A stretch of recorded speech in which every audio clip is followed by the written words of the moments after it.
In this video, we're going to show you how to move photos and videos from iPhone to USB flash drive. So the first step is connect your iPhone to a Windows computer with a cable. Step 2 is open Windows Explorer. Step 3, double-click your iPhone's name on the Windows Explorer. Step 4, look for the folder called DCIM. Step 5, choose the pictures you want to copy. Step 6, insert your USB drive on your Windows PC or laptop. Step 7, open the flash drive and paste the image files or video files you want to transfer.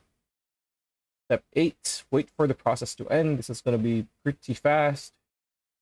And if Windows Explorer doesn't display the pictures, right-click anyway in the window and select View and Large Icons. This will let you view and pick the images you want to be sent from your iPhone to your flash drive. So yeah, that's pretty much it. That's a video. Hope you liked it. Like, comment, share, subscribe. Ring that bell icon. See you on the next one.